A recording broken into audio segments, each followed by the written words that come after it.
pregação de hoje, que é a pregação que encerra, é família estabelecendo o seu legado. Uma família estabelecendo o seu legado. Como construir um legado? O legado é aquilo que nós levamos para a posteridade e algo que nós construímos aqui, que é lembrado pelos nossos filhos, pelos nossos netos, é contado aos nossos bisnetos. O legado que nós deixamos na construção de uma família. E eu queria trazer para este tema o texto de Mateus, capítulo 7, dos versículos 24 ao 29. Mateus, se você quiser abrir na sua Bíblia para acompanhar, capítulo 7, dos versículos 24 ao 29. Eu vou ler na versão da NVI, mas você pode acompanhar na versão que você tem em mãos. Diz assim: portanto, quem ouve essas minhas palavras e as pratica, é como um homem prudente, que construiu a sua casa sobre a rocha. Caiu a chuva, transbordaram os rios, sopraram os ventos e deram contra aquela casa, e ela não caiu, porque ela tinha seus alicerces na rocha. Mas quem ouve as minhas palavras e não as pratica, é como o insensato, que construiu a sua casa sobre areia. Caiu a chuva, transbordaram os rios, sopraram os ventos e deram contra aquela casa, e a casa caiu. Foi grande a sua queda. Até aqui o texto bíblico de hoje.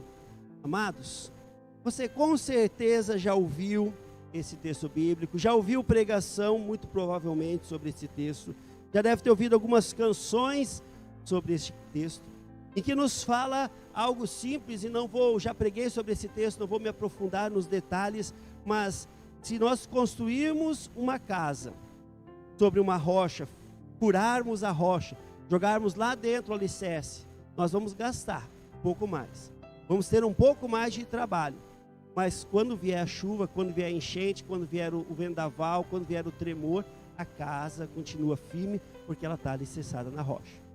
Se nós construirmos num lugar que é areia, ou uma terra muito suscetível, nós construímos com facilidade, não gastamos de repente muito com o alicerce, e facilmente nós podemos construir a casa em cima daquele terreno. Mas quando vier a chuva, quando vier a tempestade, quando vier o tremor de terra, a casa ela vai cair. Pode ser que ela não caia no primeiro temporal, pode ser que ela não caia no primeiro tremor de terra, mas mais cedo ou mais tarde essa casa vai cair, e nós sabemos disso. Eu quero trazer isso para as nossas vidas, e especialmente para o tema que trabalhamos para as nossas famílias. E a primeira observação que eu quero fazer para você é que o temporal, ele vem sobre todas as pessoas.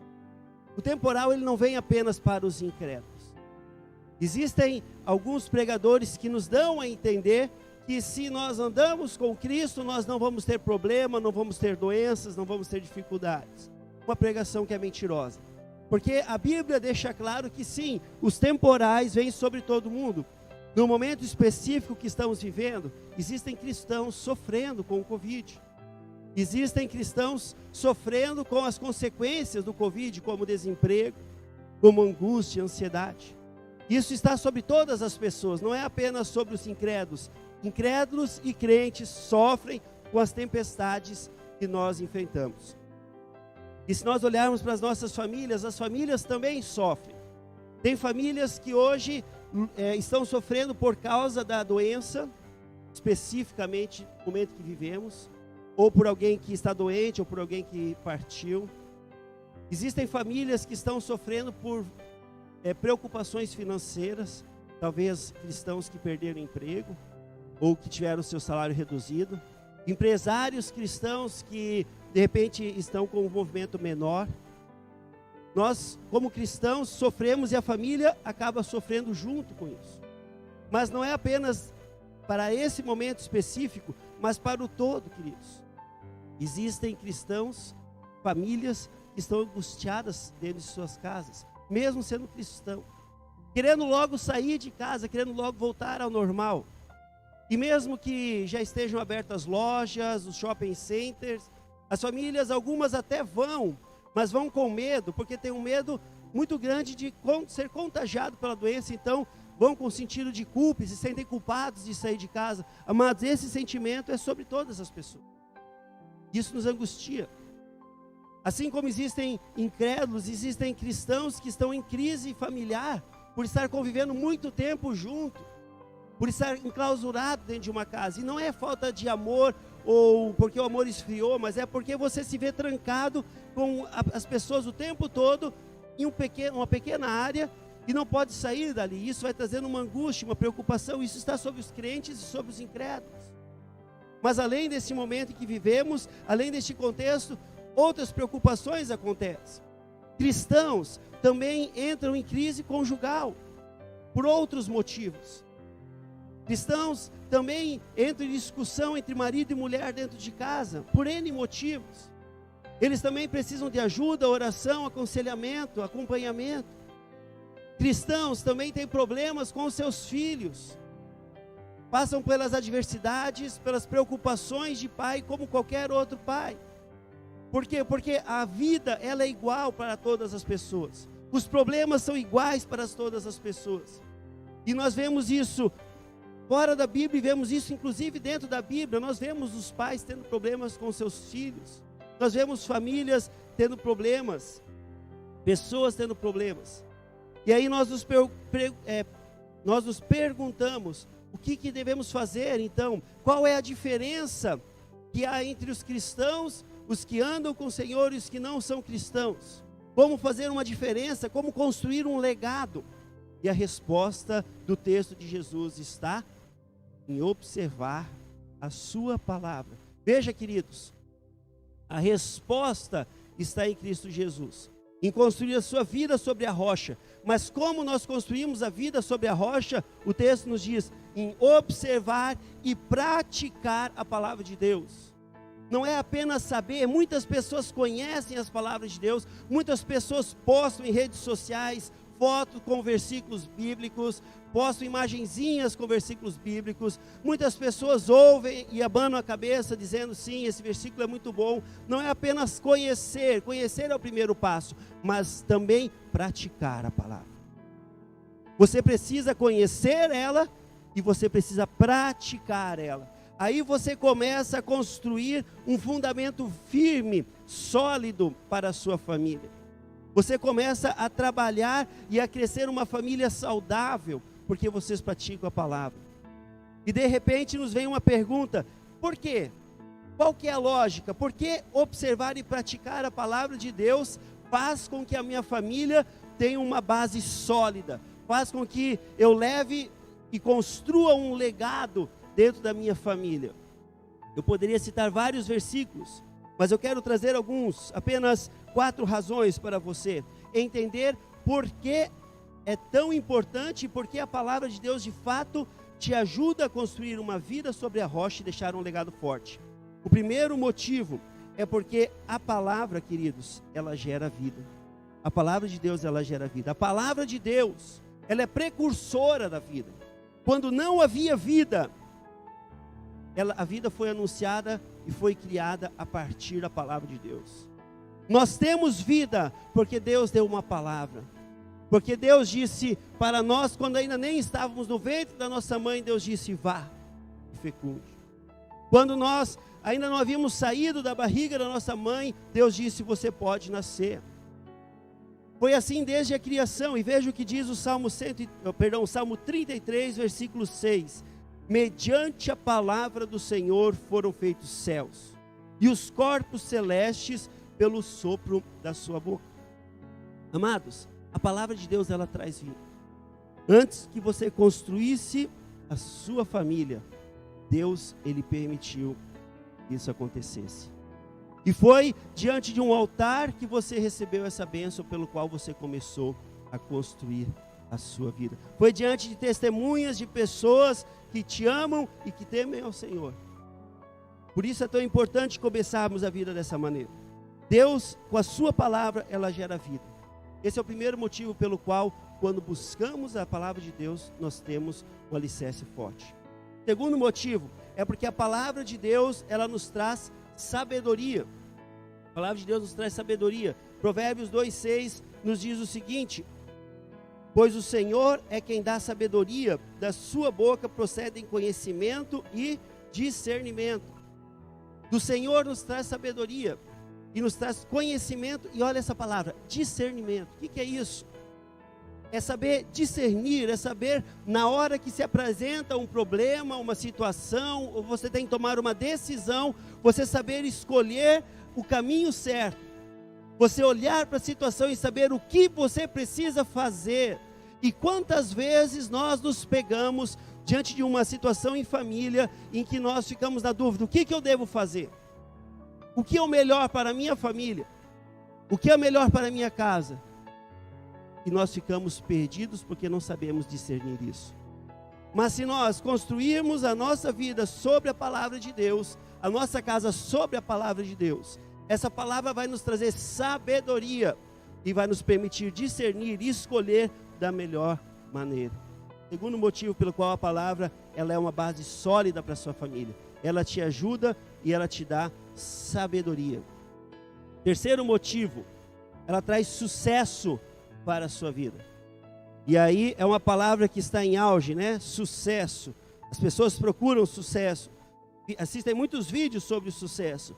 E a palavra de Deus já nos mostra que quem constrói a sua vida sobre ela tem sucesso. Desde o Antigo Testamento, o Senhor diz a Josué, capítulo 1, versículo 8: não deixe de falar das palavras do livro da lei. Não deixe de meditar nessas palavras dia e noite, para que se cumpra fielmente tudo que está escrito. Se você fizer isso, meditar na palavra, cumprir, obedecer o que está escrito nela, então os seus caminhos prosperarão e você será bem-sucedido. Você quer ser bem-sucedido na sua casa? Você quer ter paz, porque prosperidade significa paz. Não só na área das finanças, também na área das finanças. Porque a palavra também me ensina na área das finanças. Mas a palavra prosperidade é uma vida em paz. Você quer ter paz na sua casa, você quer ser bem-sucedido nos seus relacionamentos, com a sua esposa, com os seus filhos, com sua mãe, com a sua sogra. Você quer saber como lidar com tudo isso? Busque a palavra de Deus. Ela vai fazer com que você seja bem-sucedido. E a quarta razão pela qual nós aprendemos que a palavra de Deus, ela nos traz uma vida consolidada na rocha, uma família estabelecida na rocha, e nos leva para um legado futuro, é que a palavra de Deus, e esse talvez seja o mais importante de tudo, nos traz a salvação. Romanos capítulo 10 diz assim, 10 versículos 9 e 10 diz assim: se você confessar com a sua boca que Jesus Cristo é o Senhor e crer no seu coração que Deus o ressuscitou dentre os mortos, será salvo. Pois com o coração se crê para a justiça e com a boca se confessa para a salvação. Se nós crermos nessa palavra, o que é isso? Confessar que Jesus Cristo morreu e ressuscitou. Isso é o Evangelho, queridos. Se você crer e confessar o Evangelho, se o Evangelho, a salvação, a certeza da salvação, se sua vida é vivida no seu coração e dentro da sua vida e da sua família, viver o Evangelho, confessarem, crer e se colocar diante da obra de Jesus, se colocarem diante da cruz de Jesus, então vocês vão ter salvação. Creia no Senhor Jesus, será salvo tu e a tua casa. Amados, a palavra de Deus, como quarto motivo, a palavra de Deus, ela nos solidifica sobre a rocha, ela faz com que a gente tenha um legado, porque ela nos traz salvação. E isso é muito importante, porque a partir da salvação, o meu legado não é apenas para a posteridade, não é apenas os meus filhos, os meus netos, talvez os meus bisnetos que vão comentar de mim, mas esse meu legado é para a eternidade, porque eu vou um dia rever os meus filhos, meus netos e meus bisnetos no céu, e lá vamos poder viver esse legado que nós construímos, que é a salvação, o temor ao Senhor, e depois a vida eterna com Ele no céu, para todos aqueles que viveram e morreram com Ele, porque esses vão ressuscitar com Ele, diz a palavra de Deus. E aí eu pergunto para você, esse legado é o suficiente para você construir? um legado que gera vida, um legado de sabedoria, um legado de sucesso e um legado de salvação. Você acha que esse é o suficiente para você? Eu creio que sim. Construir um legado desse é construir um legado para toda a vida, para toda a eternidade. E esse é o desejo que nós temos, isso é o que nós queremos para as nossas famílias. Então nós precisamos nos sujeitar à palavra de Deus, crer nessa palavra e obedecer. E eu vou dizer uma coisa, vai ser desafiador, mas vai dar resultado. Como eu posso ter certeza disso? Vamos olhar alguns personagens da Bíblia. Abraão estava em casa com toda a sua família. Viviam naquela época como nômades, eles viviam em acampamentos, não haviam cidades. Então Deus fala para Abraão: Abraão, pega Sara, os seus empregados, os seus animais e vão para muito distante. Eu vou fazer de você uma grande nação. Olha o desafio que era para Abraão abandonar tudo. O que ele fez? Ele poderia ser assaltado, poderia morrer no caminho, não havia proteção da sua família. Ele pega a sua esposa, os seus sobrinhos, os seus empregados e vai. E Abraão se tornou o pai de toda a nação de Israel. E Abraão se tornou o pai da fé. O homem que é exemplo de fé até para nós nos dias de hoje. Olha o legado que ele construiu. E por que Abraão construiu esse legado milenar e eterno? Porque ele creu na palavra de Deus. Ela foi desafiadora, mas ele creu. Moisés havia fugido do Egito porque ele matou um soldado egípcio.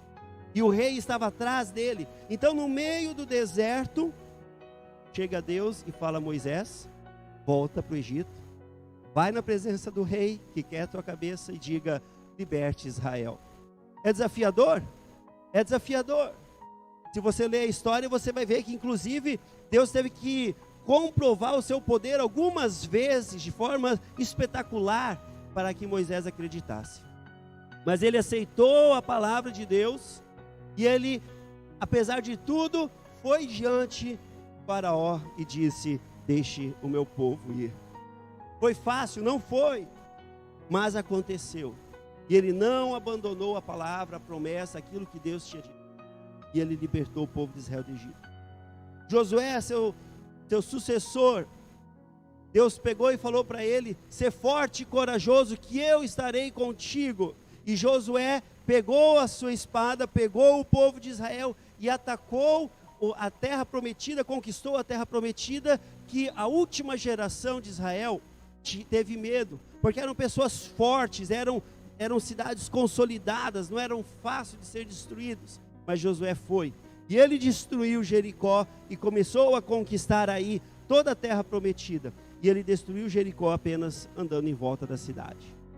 E as muralhas caíram. Creu na palavra de Deus. Paulo creu na palavra de Deus. Quando ele ficou cego, ele teve que ficar cego para ver a Jesus. E aí você vai dizer: opa, mas Paulo não teve família. Paulo não devia ser usado aqui. Ou pelo menos nós entendemos que Paulo não casou. Ao que tudo indica, ele não casou. É verdade. Mas o nosso legado, queridos, de fé, ele não fica apenas para os nossos. Ele fica para todos aqueles que nos cercam e ouvem de nós. Paulo, perseguidor dos cristãos, teve encontro com Jesus. Teve que mudar tudo o que cria, tudo que entendia sobre religião, tudo que entendia sobre valores de vida. Teve que transformar tudo isso para aquilo que o Senhor esperava para ele como cristão e para nós. E assim foi com Cornélio, carcereiro, que teve que crer, que teve que ver a sua prisão ser destruída para entender e crer no Senhor Jesus. E o que diz o texto de Cornélio? Ele e a sua casa creram e foram batizados. Crer no Senhor Jesus, será salvo tu e tua casa. Ele creu, ele acreditou e a sua casa foi salva. Lídia, eu quero só citar ela ainda. Por quê? Porque eu citei vários homens. Eu quero dizer: Lídia, uma mulher, creu no Senhor. Não se sabe se de fato ela era casada ou não, mas ela creu no Senhor e ela aceitou as palavras do Senhor e ela levou a salvação para a sua casa. Toda a sua casa também creu e recebeu o Senhor. Amados, todas essas pessoas construíram um legado forte. Todas essas pessoas construíram um legado que foi sendo contado de geração a geração, inclusive relatados na palavra de Deus. Mas o maior legado que eles têm não é apenas a sua história, mas é estar com Cristo na glória quando Ele vier. E todos aqueles que seguirem os seus exemplos e procurarem esse legado consolidados na palavra, vão poder se reencontrar e viver por toda a eternidade. Qual é o legado que você quer construir? O que você quer deixar para os seus filhos? Qual tem sido a sua preocupação nessa vida? Voltando para o texto de Mateus, para encerrar essa mensagem, eu quero perguntar: você tem construído sobre essa rocha que é a palavra de Deus?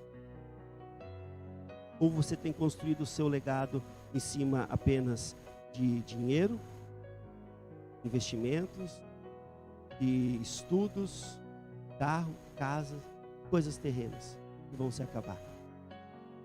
Voltamos e sempre lembramos a vocês que essas coisas são importantes para a vida, mas elas não são para a eternidade. Se você quer deixar um legado para os seus filhos, se você quer deixar um legado, construir um legado forte, mais do que dar ao seu filho uma casa, um carro, um estudo, você precisa dar a ele a palavra de Deus. Dar a ele a fé, a certeza de que a sua vida está dentro dos sonhos e a prática da palavra de Deus. E aí você constrói um legado forte. Como já falamos em outros cultos, todo o resto que você precisa para viver, todo o resto, o Senhor vai acrescentar. Ele vai restaurar as feridas da alma, Ele vai cuidar das necessidades básicas, Ele vai cuidar do seu serviço, Ele vai cuidar da sua saúde, Ele vai cuidar do seu coração. Aquele que constrói a sua vida sobre os meus mandamentos e as pratica, é como um homem prudente, que constrói a sua família sobre a rocha e mantém um legado forte. Que Deus assim nos abençoe e que possamos sempre de novo voltarmos à palavra de Deus. Amém.